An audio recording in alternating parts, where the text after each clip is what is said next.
Sierra Roja, New Mexico, 11:42 p.m.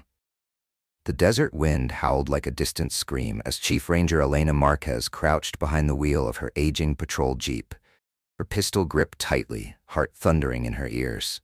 She'd followed the signal this far, an anonymous distress beacon, pinged from a hidden transponder rarely used outside of military-grade equipment. The coordinates had led her through 30 miles of cracked desert road and brushfire scars to this place. A concrete compound that wasn't on any map, nestled against the jagged cliffs of the Sierra Roja Badlands. A single dim light flickered above a steel door, embedded in the cliff wall. "Dispatch, this is Marquez," she whispered into her radio, her breath fogging in the cold air. "I've located a structure at the ping site. No signage, requesting backup." A burst of static. Then, "Acknowledged, Chief. Units are 40 minutes out. Proceed with caution." Too long. Marquez stared at the heavy door, every instinct in her screaming to wait. And yet, a sound, muffled. From inside, a child's whimper. She moved. Gun raised, she approached the door. It wasn't locked. It creaked open under her touch, revealing a long hallway bathed in yellow fluorescent light. The air smelled faintly of antiseptic and something worse, rust, mold, something living. She stepped inside. Her boots echoed on the linoleum. The hallway twisted sharply left, and that's when she saw them. Small beds lined up against the walls of a room marked Storage 3B. Each bed held a child, motionless, eyes wide. Some blinked, some didn't. One girl sat upright, her arms wrapped tightly around a faded teddy bear, her lips parted. "Are you here to take us home?" she whispered. Marquez lowered her weapon, her voice cracked. "How many of you are there?" The girl pointed. 15 cots. 15 children. She recognized the uniforms. They were from Starlight Pines Academy, a private kindergarten 2 counties over. 8 weeks ago, they'd vanished during a class retreat in the High Mesa region. The case had gone national. No clues, no ransom, no suspects, until now. "You're safe," Marquez whispered, radioing in the discovery. "I found them. They're alive." Then, a noise from the hallway behind her. Heavy boots. More than one pair. Marquez turned just as the lights cut out. Total darkness. 4 hours earlier. Sierra Roja Ranger Station, 7:52 p.m. The station lights flickered as the desert storm gathered on the horizon, a wall of dust looming like an ancient god preparing to swallow the world.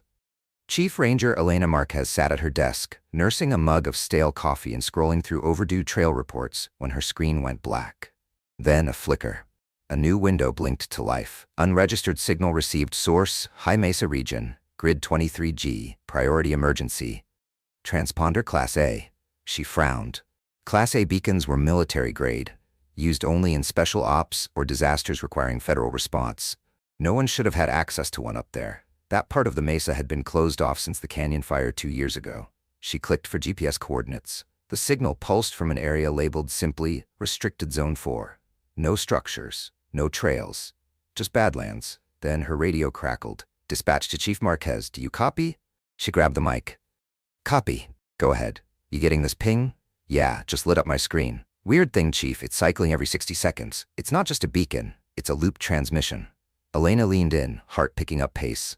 "Play it." Static. Then, faint, buried under noise, a voice. A child's. "Help us." Her blood ran cold. "Can you isolate that voice?" she asked. "Already trying. But Chief, we ran a check on the transponder ID. It matches a device assigned to a Department of Agriculture field station that burned down 5 years ago. No current registration, no reason it should be active. That part of the mesa had been sealed off since the fire. No roads, no camps, no nothing. Just ghost trails and bad memories." Elena's fingers drummed on her desk. "Send me the full coordinates." "You thinking of heading out there?" "I'm not thinking, I'm going." She stood, grabbing her tactical vest and service weapon from the rack. Something about the voice, broken, quiet, real, had lit a fire in her chest. Her deputy, Kyle Rise, glanced up from the workbench as she passed. "Trouble?" "Might be. Keep the line open. I'll check in every 20. "What's out there?" She paused at the door. "I'll let you know when I find it." The drive took an hour. The last 20 minutes were bone-rattling. Off-road chaos as her Jeep bounced over sun-baked gullies and dead creek beds. Darkness fell fast in the desert, turning the world into a shifting mix of shadows and rock. Elena parked beneath a ridge, the beacon still pulsing on her handheld GPS. She stepped out, flashlight cutting through the gloom. The wind whispered across the sand, tugging at her jacket. Somewhere behind her, a coyote howled. She hiked the last quarter-mile on foot, and then she saw it. A door. Half buried in the cliff face, overgrown with sagebrush and scorched earth, stood a steel hatch, industrial, out of place. No markings, just a faded number, 109B etched into the metal. A keypad blinked red beside it. "What the hell is this place?" she muttered. She circled the door once, no footprints, no sign of recent vehicles, and yet the keypad was powered. The beacon came from inside. Her handheld beeped again, signal source directly ahead. Distance, 14 meters. Her radio crackled to life. "Chief, you okay out there?" "I found something. It's not on any of our maps. You want us to send backup?" Elena hesitated. Her instincts told her yes, but the voice of that child echoed in her mind. "Help us." "Negative," she replied. "Not yet, but stay close to the line, and if you don't hear from me in 10 minutes. She paused. "Call everyone." She drew her pistol, took a breath, and stepped forward. The keypad let out a single chirp. To Elena's surprise, the red light flickered to green. No code entered, no override required. Almost as if something on her person had triggered it, or someone wanted her inside. The hatch hissed and cracked open, revealing a staircase that descended steeply into the earth. Concrete walls, old and damp, swallowed her flashlight beam whole. The air grew colder with each step down, laced with mildew and something faintly chemical. Antiseptic, maybe, her boots echoed. Her breath slowed. There was a name for places like this: black sites. Unofficial government facilities built in remote areas, funded by slush budgets, operated by people who answered to no one. She descended 20 steps, 30. At the bottom, a metal corridor, dimly lit by flickering fluorescence. The walls bore no signs, no arrows, just featureless gray like a bunker beneath a war zone. Then the whisper came again. "Help." It was clearer now. Closer. Elena moved swiftly, gun raised. At the end of the hallway, she found a set of double doors, one slightly ajar. She edged it open with her foot. And froze. It was a nursery. Or something trying to look like one. Plastic playmats, shelves of children's books, tiny tables and chairs. On the walls, faded murals of cartoon animals peeled from the plaster. But the light buzzed overhead like a broken flytrap, and the air stank of bleach and old fear. A girl sat at the far end, cradling a stuffed bear missing one eye. Her hair was matted, her clothes wrinkled and stained. She didn't flinch when Elena stepped in, just looked up, eyes wide. "You're real," the girl said. Elena lowered her weapon. "Are you hurt?" The girl shook her head. "They only take the sick ones, the ones who cry too much." Elena's heart twisted. "What's your name, sweetheart?" "Marley," she whispered. Elena moved slowly, kneeling in front of her. "How many of you are here, Marley?" 15, but we're not allowed to talk to each other. They give us shots when we're loud." Elena fought the rage crawling up her throat. "Do you know who they are?" "They wear masks, and sometimes helmets, and they whisper a lot. I think they're mad we're still here." Elena glanced around the room. No windows, one camera, red light blinking in the corner. They were watching. She stood. "Marley, I need you to come with me. We're getting out of here." The girl's eyes flicked toward the ceiling. "They'll know. If we leave this room, they'll know. We don't have a choice." Elena scooped the girl into her arms and turned to leave, only to hear metal slam shut behind her. The door she'd come through now sealed. She sprinted toward it, tested the handle. Locked. Then, another hiss. A second door across the room creaked open. Cool, calculated. A voice echoed from the ceiling speaker. "You shouldn't be here, Chief Marquez." Her blood ran cold. The voice was male. Controlled. Smooth. Like someone used to speaking in courtrooms or boardrooms. "You've triggered a silent countermeasure. Protocols are in place now." Elena set Marley down, raising her weapon toward the ceiling. "Who the hell are you?" "A concerned scientist, one who believes that knowledge requires sacrifice. These children represent a unique biological variable. They were exposed to something unrepeatable." Elena's grip tightened on the gun. "They're kids, not test subjects. They were already doomed when their bus entered Zone 4. The contamination is irreversible. We're just studying the consequences." Elena backed toward the open door. "You're sick. And yet you opened the door," the voice said softly. "Do you know what that means? You're exposed now, too." She didn't respond, just pulled Marley close and moved through the open door. Behind her, the intercom clicked off.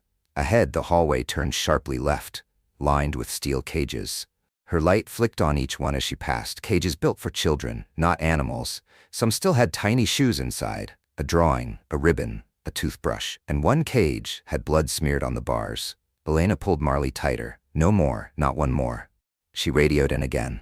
Ranger Base, this is Marquez. Urgent. I've located missing children from the Starlight Pines abduction. This is not a rescue. This is a crime scene. I repeat, crime scene. Send full response team now. Static. Then? Copy that, Chief. ETA 42 minutes. Too long. Elena set her jaw and pressed on, deeper into the facility, determined to find the others before whoever was running this place made them disappear. Again. The hallway narrowed as Elena moved deeper into the compound. Pipes ran along the ceiling, dripping condensation that echoed through the quiet like ticking clocks. Marley gripped her hand tightly now, no longer speaking, just watching everything with wide, alert eyes. Elena tried not to let her growing sense of dread show.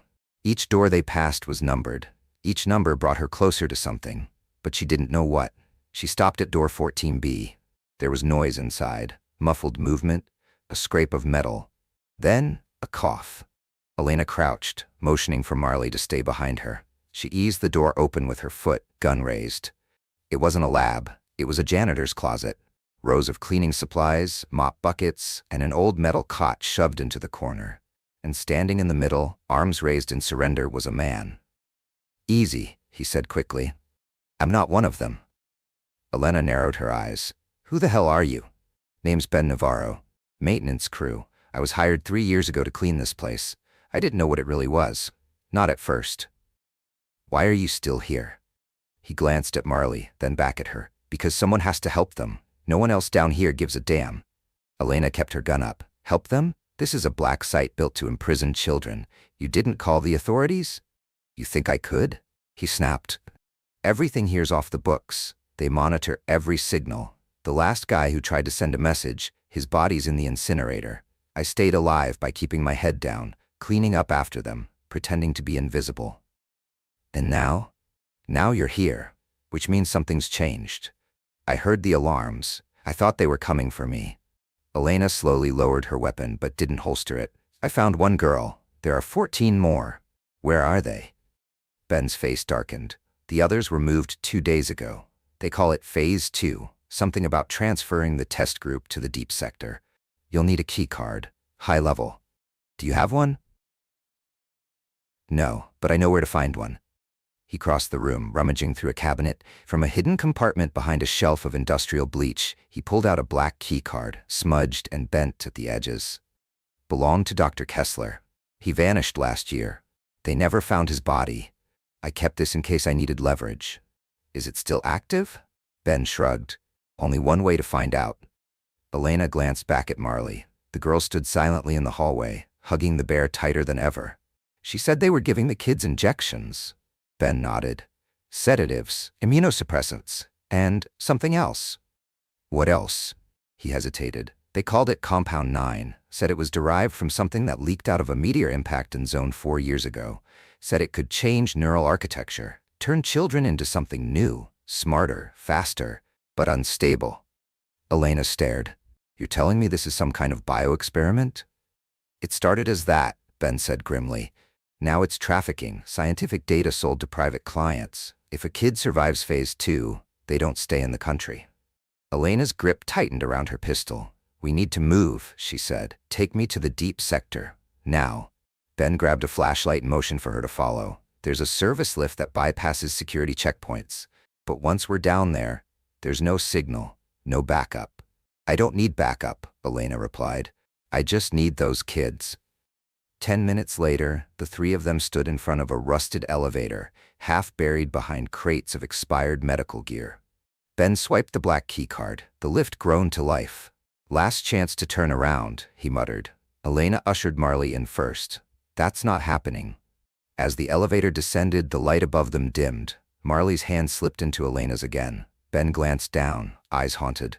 I've seen what they do down there. The lights never turn off. The kids never sleep, and the ones who do. He stopped. Sometimes they don't wake up. The elevator stopped with a jolt.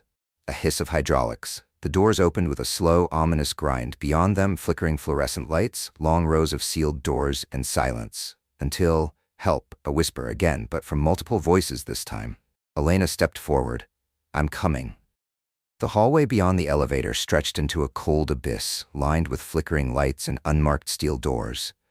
The air was colder here, recycled, filtered, and metallic, like hospital air in a morgue.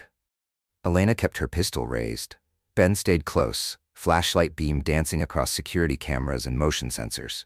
Marley clung to Elena's jacket, her stuffed bear clutched tight. This is the deep sector? Elena asked, voice low. Ben nodded grimly. No one calls it that officially. It's listed in the blueprints as Sector 9, the testing floor. Elena frowned. Testing for what exactly? He hesitated. That's the thing. It started with neural enhancement trials. But then came the behavior mapping and the isolation chambers. The doctor said some of the children began to change. Change how? They stopped needing sleep, stopped blinking. Some even stopped speaking altogether. One of them, kid number 12, they said she memorized the layout of the entire sector in a single night and then rewired her room's security system using parts from a ceiling fan. Elena looked at him. How old? 5. They passed door 903, a thick metal slab with reinforced bolts and a retinal scanner now inactive. Someone had smeared what looked like red marker or blood across the wall beside it. Elena crouched to examine it. It was a drawing. A crude crayon sketch of a girl with giant eyes standing alone in a room filled with tall, shadowy figures. In the corner, a smaller child lay curled in a ball. They left these sometimes, Ben murmured. Drawings, clues. Marley pointed. That's Anna, she said suddenly. Elena turned. You know her? She was the smartest, the quietest, but one night she screamed so loud it shook the walls. The next day, they moved her. We never saw her again.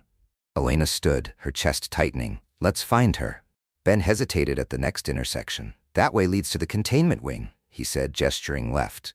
We should be careful. That's where they kept the ones with anomalies. Elena raised an eyebrow. Anomalies? You'll see. They moved deeper into the maze-like facility. The halls narrowed. The lights grew dimmer. Some flickered out entirely, leaving sections in pitch black. Then they passed a door that made Elena stop.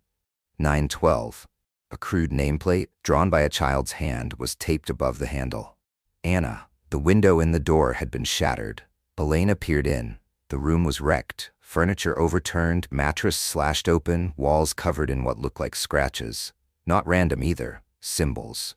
Circular patterns, spirals, geometric designs. Ben stepped forward. These started appearing after the injections. None of the kids could explain them. They'd just wake up and they'd be there. Elena turned the handle. The door creaked open. Marley hung back, trembling. Something's wrong. Inside, the air was heavy, too heavy, like walking into a thunderstorm that hadn't broken yet. The air prickled at Elena's skin. The symbols pulsed slightly in her flashlight's beam, creating the illusion of movement.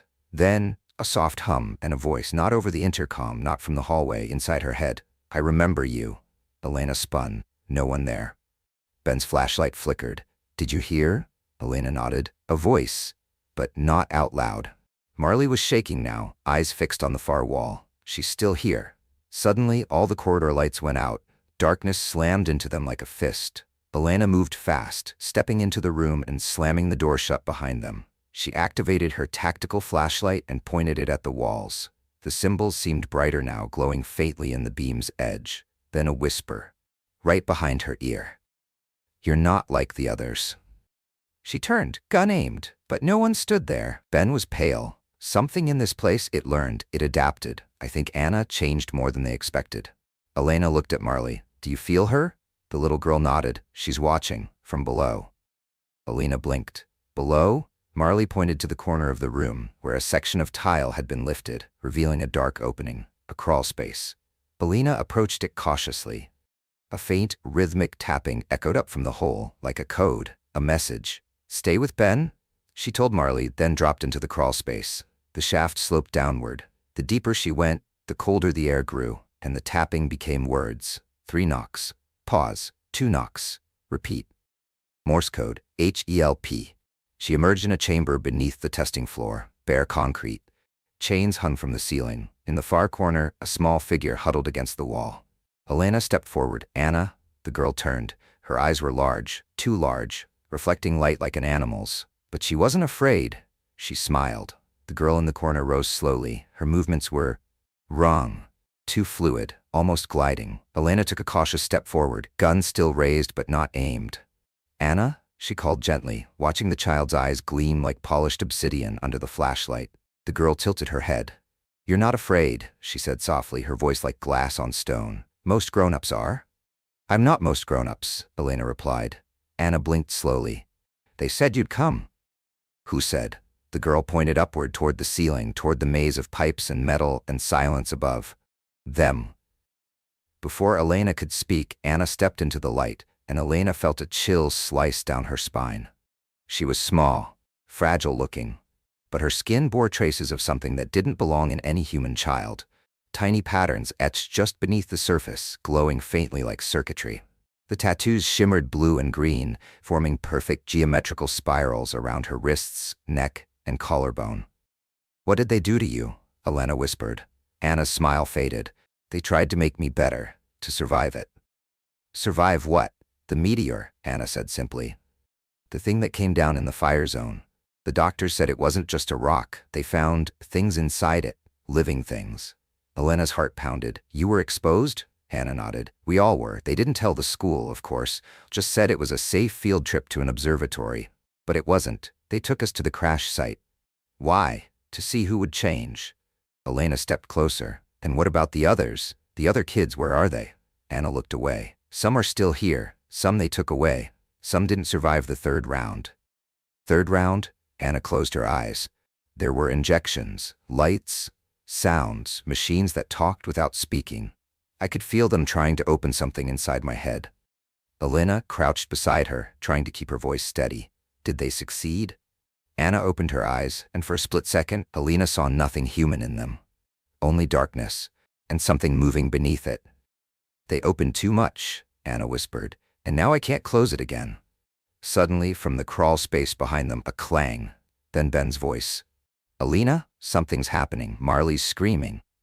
Before he could finish, the metal shaft erupted with a high-pitched whine, like static being torn open. Elena grabbed Anna's wrist. "We're getting out of here." Anna didn't resist. She followed Elena back up the crawl space, her bare feet silent even on the metal. They emerged to chaos. The hallway lights were flashing red now. A low alarm pulsed through the compound. No sirens, just a tone, deep and pulsing like a heartbeat. Ben knelt beside Marley, who was clutching her head and rocking.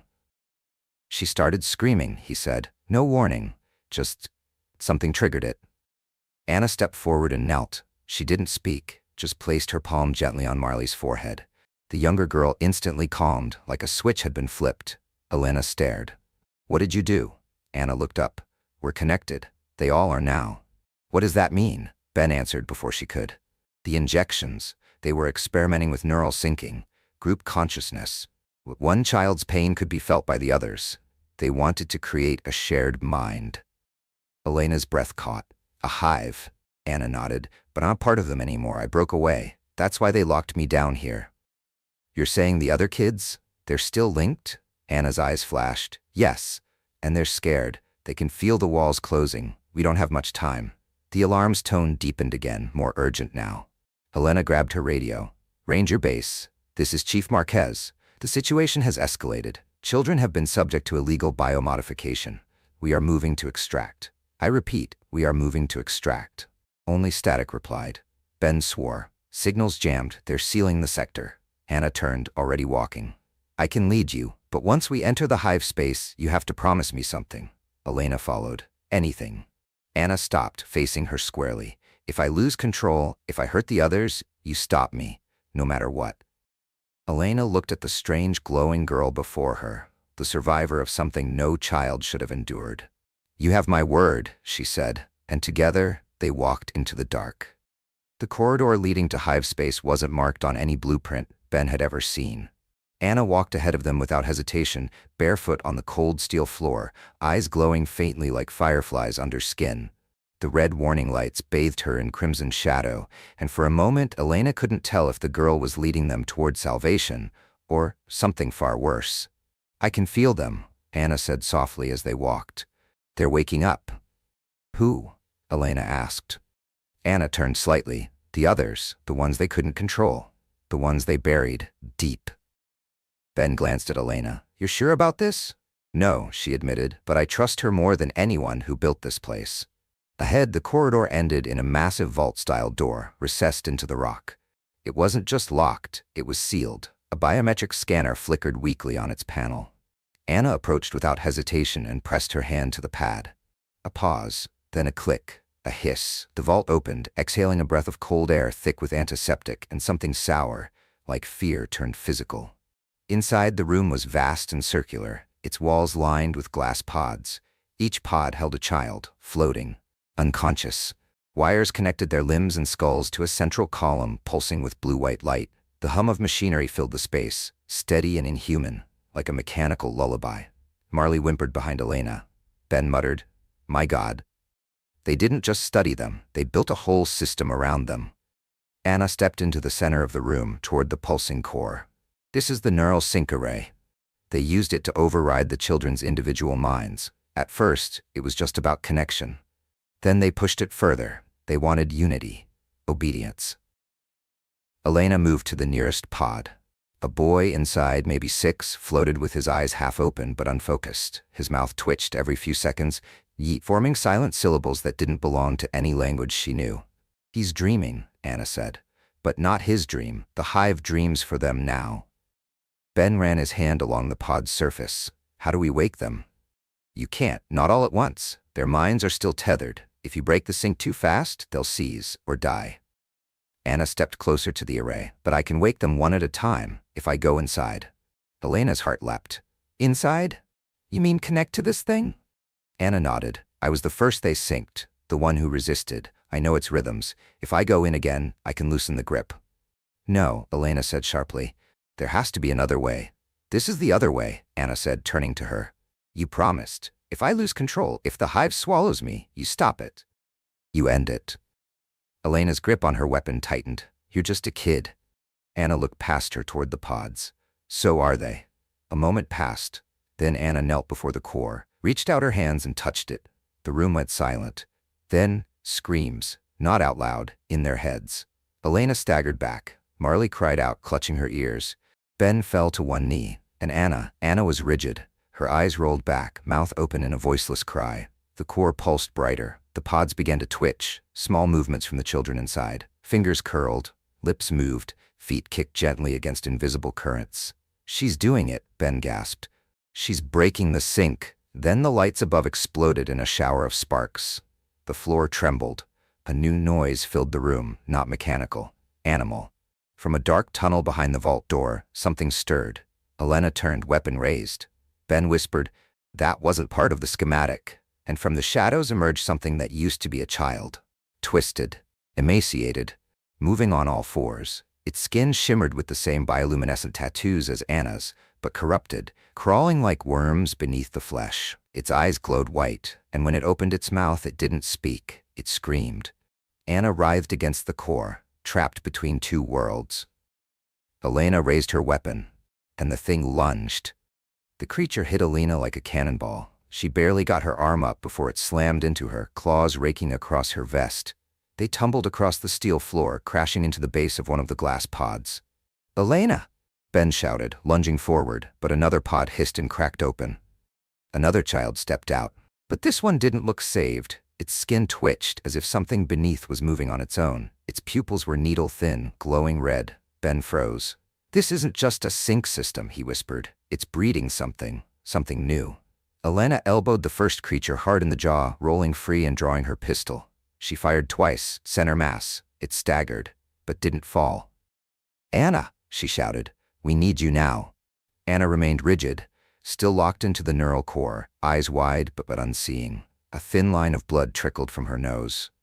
She's too deep, Ben yelled. She's inside the hive. Elena turned just as the second creature leapt at Ben. Crack! A single shot dropped it midair. Elena didn't wait. She grabbed Marley and pushed her behind a steel supply rack. Stay down. Don't move. The creature she'd shot first was still crawling, dragging itself forward with unnatural speed despite the 2 bullets in its chest. Ben shut that pod down. Ben ran to the control panel beside the cracked pod. Override, override, got it. With a mechanical hiss, the sync light cut off. The creature spasmed, then collapsed, twitching violently before falling still. Elena exhaled sharply, raising her weapon toward the remaining pods. How many more of these things are corrupted? Ben scanned the monitors. 3? No, 4 with unstable neurological patterns. If they wake up, they won't be human. Anna suddenly gasped, arching away from the core, her body convulsing. Marley screamed from the shadows. Elena rushed to Anna's side. Talk to me. What's happening in there? Anna's voice was hoarse. It's fighting me, the hive. The hive, it doesn't want to let go. What about the kids? Elena asked. Can they be saved? Anna reached out, blood on her lips. Some. But not if the core finishes its cycle. It's trying to reboot, trying to consume everything. Ben paled. If it reboots, we lose them all. They'll be permanently bonded. No way to separate them. No way to restore identity. Elena looked around the room, at the children suspended in their pods, twitching, silent. At Anna, bleeding and shaking. At Marley, terrified. And at the control panel. A single red button blinked softly behind a protective glass cover. Core emergency. System purge. Ben stepped up beside her. That'll shut everything down. Core, sync, hive consciousness, everything. But it'll kill the network, Elena said, and the kid's still inside it. Anna looked up, pain in every line of her face. If you wait even 30 seconds longer, you'll lose them all anyway. Elena's hands shook. She looked at Marley, her eyes full of trust, innocence, hope. Then back at Anna. Can you pull the ones who are still intact? Elena asked. Anna didn't hesitate. Yes, but I have to stay connected. And once the purge starts, I'll go with it. No, Elena stepped back. There has to be another way. There's not. Ben looked at her solemn. If we wait, the hive will take her, and the rest. Elena stared at the blinking button. Every instinct screamed at her to protect Anna, to fight for all of them. But she also knew what Anna had become. Part of the hive, but still resisting. And she knew what the hive was trying to become. A single organism. No free will, no pain, no thought. Just function. Anna touched Elena's hand. It's okay. I'm already more machine than girl. Just promise me you'll get the others home. Elena blinked back tears. I promise. She turned to Ben. Count it down. He placed a trembling hand on the override cover. 3, 2. Anna smiled one last time. 1. Elena slammed her hand on the override. The lights went white. The hive screamed, not with sound but inside their minds. A flood of voices, pain, and memories ripped through the room like a psychic hurricane. And then, silence. One by one, the pods shut down. The lights dimmed. The hum of the core faded into nothing. And Anna was gone. Her body lay still beside the core, eyes closed, peaceful, free. The silence that followed the purge was unnatural. No hum, no whisper, no breath from machines. The hive was truly gone. Elena stood slowly, her limbs trembling from the aftershock. Around her, the remaining pods hissed and began to open, not with force, but like a gentle exhale. One by one, the children stirred. Disoriented, dazed, but alive. Ben moved immediately, helping the first boy out of his pod. You're okay now. We're here to take you home. A girl with short curls reached for Elena. Where's Anna? Elena crouched beside her, her voice steady despite the lump in her throat. She saved you. She saved all of you. The girl nodded solemnly, as if she already knew. Marley, Elena called. Stay close. Help the others. Talk to them. The little girl clung to her stuffed bear, then bravely took another child's hand. It's okay, she whispered. She's a ranger. She'll get us out. Ben wiped sweat from his brow. We've got 11 survivors. 2 more in critical condition, but responsive. Elena glanced around the now dark hive room. Let's move, before the backup systems figure out we did something we weren't supposed to. They formed a small convoy, Ben up front with a flashlight, Elena covering the rear, the children sandwiched between them like a fragile heartbeat. Every hallway now felt unfamiliar. The red lights were gone, only pale emergency LEDs lit the way, casting long shadows that felt too still. As they neared the elevator shaft, a low rumble passed through the floor. Ben turned sharply. That wasn't power fluctuation. No, Elena said. That was structural. She tapped her radio. Dispatch, this is Chief Marquez. Do you read? Static. Then, Quez copy faintly, interference. We're en route to surface with 11 survivors, requesting full medical response at the ridge, ETA 15 minutes. Understood, sending evac team. The signal cut. Let's move. The elevator still worked, but it groaned under the strain of extra bodies. They packed in tight, Elena, Ben, and all 13 children. Anna's absence was felt in the gap no one filled. Marley stood silently by the control panel, staring at the floor numbers ticking upward.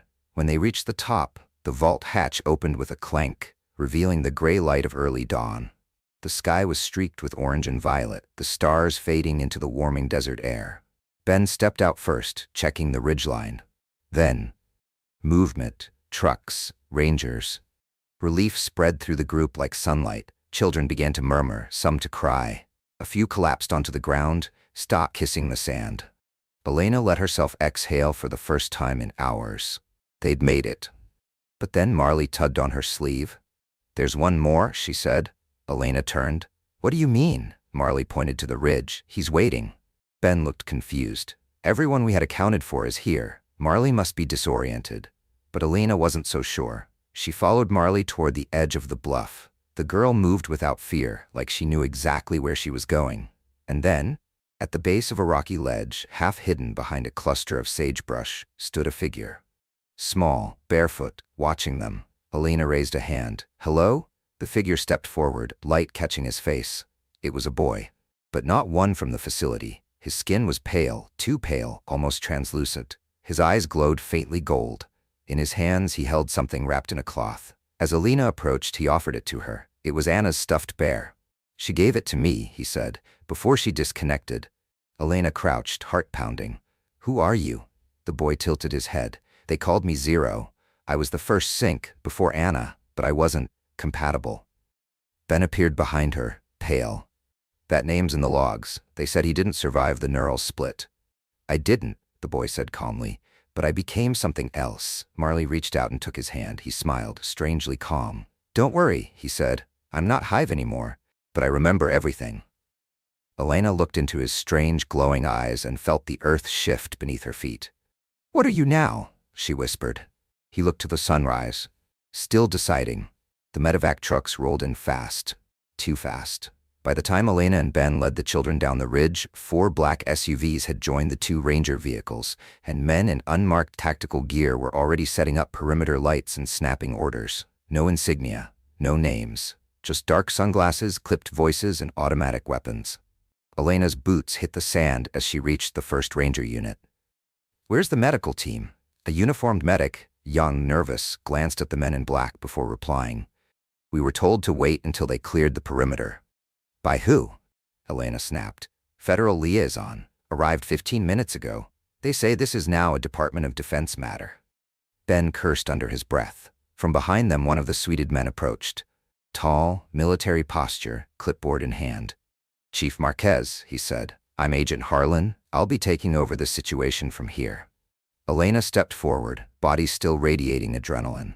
"With all due respect, Agent, these are my people, my children, my jurisdiction." "Not anymore," Harlan said flatly. "What you discovered falls under national security. Your report, your gear, your witness statements, they're now classified under Order 74B. He held out a sealed envelope. Inside was a document bearing the seal of the U.S. Department of Defense. Top line, Operation Hollow Star, eyes only. Elena didn't blink. So that's what this was.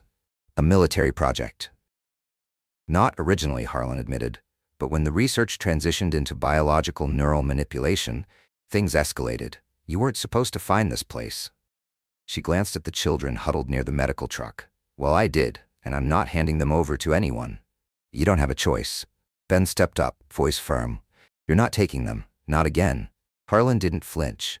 "They're dangerous. You saw it yourself. Some of them have been altered, unpredictable. One incident, and the country demands to know why the government can't protect its citizens from its own science." "So you silence them?" Elena said. "You disappear them again?" "We protect the nation." Elena's radio crackled. "Dispatch to Marquez. Your signal just dropped. Repeat. We lost full communication on our end." Elena looked at the black vans. They were jamming them. From the edge of the medical tent, Marley called out, "Elena, Zero's doing something." She sprinted over. Zero stood at the base of the rocks, staring at the sky. Around him, tiny particles, dust, sand, and light, spiraled upward like a miniature galaxy, suspended in midair. No wind, no wires, just will. Harlan and 2 of his agents noticed. They approached cautiously. "Kid," Harlan said, "we need you to come with us." Zero turned calm. I'm not going anywhere with you. Your abilities pose a threat. We can help you understand them. I already do. One agent reached forward to grab him. He never touched the boy. Instead, he froze, eyes wide, then stumbled back, coughing violently. His nose bled, his knees buckled. Zero didn't even move. I showed him a memory, the boy said softly, one of mine. Harlan signaled, stun him, now. 3 agents moved in. Elena raised her weapon. So help me, if you fire on him, you fire on me. Ben did the same. Harlan stopped, eyes locked with hers. We don't want a scene. You already have one. Then, an unexpected voice cut through the tension. Zero doesn't belong to you. It was Marley. She stepped between the agents and the boy, eyes wide but steady. Anna saved us. He helped finish what she started. You don't get to take him away just because you're scared. Harlan stared at the girl, then at Elena. This isn't over.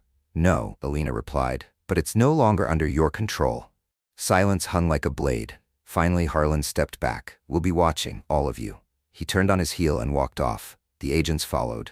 The SUVs retreated, swallowed by the desert dust. Ben exhaled shakily. You know they'll be back. I know, Elena said, but so will we. She turned to the children, to Marley, to Zero. We protect each other now, no matter what comes next. Zero looked at her. I'm not done becoming, he said. And then, quietly, neither are you. 3 weeks later, undisclosed location, somewhere outside Santa Fe. The safe house wasn't much, bare walls, canned food, no signal beyond a secure line. But it was quiet and safe. For now. Elena stood at the window, watching the children play in the back under Ben's supervision. They had begun to laugh again, though the laughter was soft and easily drowned by memory. Zero stood apart, quietly sketching spiral patterns in the dirt with his finger. They glowed, just faintly. Elena sipped cold coffee from a chipped mug. Her laptop hummed on the kitchen table behind her, open to a document labeled Operation Hollow Star, unsanctioned file copy. Inside, logs, footage, transcripts, and the testimonies she had secretly compiled since the escape, including Anna's final moments and everything Zero remembered. It was enough to blow the story wide open and bury her. A soft knock on the front door. 2 patterns. Pause. 1. She answered with her hand on the holster. It was Kyle Rise, her deputy, the one who had stayed behind at the ranger station. He stepped in quickly. You weren't easy to find. Good, she said. That means they haven't found us yet. Kyle looked around. This place legit? As legit as it gets when you're hiding from your own government. He handed her a flash drive. Encrypted relay channel. Built by a guy I know from an old wildfire op. Once you push this, the files go to 50 journalists, 3 international watchdogs, and 2 former senators. Elena stared at the drive in her palm. It was smaller than a key, lighter than guilt, heavier than any weapon she'd ever carried. Kyle sat. You sure you want to do this? Elena didn't answer. Outside, Zero was drawing something new. Not a spiral this time, a map, with coordinates. He looked up and met her eyes through the glass. They have more sites, he said, without being asked. Some like me, some not. Ben walked over. If you go public, they'll silence you. Us, maybe even the kids. Or, Elena said, they'll have to answer for what they did. Marley stepped into the room, barefoot and holding a folded paper. She offered it to Elena, a drawing of Anna, smiling, holding hands with Marley and Zero beneath the rising sun. She saved us, Marley whispered. We can't let people forget her. Elena looked at Kyle, at Ben, at the children she never expected to become responsible for. I was a ranger, she said softly. Swore an oath to protect life, wildlife, people, land, all of it. No one told me the real monsters would wear suits and carry government seals. Kyle smirked. We never read that part of the oath out loud. Elena turned back to her laptop, hand trembling, cursor blinking. The world waited beyond the send button. Truth or silence, fire or safety. She clicked. The file uploaded, a burst of light in the darkness. 3 days later, the world changed. Not all at once, not with riots or arrests, but with questions, headlines, whispers, investigations. Black site exposed in New Mexico desert. Children subjected to neural experiments, government silent. Ranger chief missing, believed to be whistleblower. The pressure grew. A hearing was announced. A senator resigned. And Elena? She vanished. Rumors swirled. Some said she fled the country. Others said she was in hiding. One conspiracy theory claimed she now worked with an underground network rescuing trafficked children from secret installations across the Southwest. No one knew for sure. But every so often, a new site would be found, a door forced open, and on the wall, scratched into the concrete, a spiral, faintly glowing, and beside it, a name. Anna.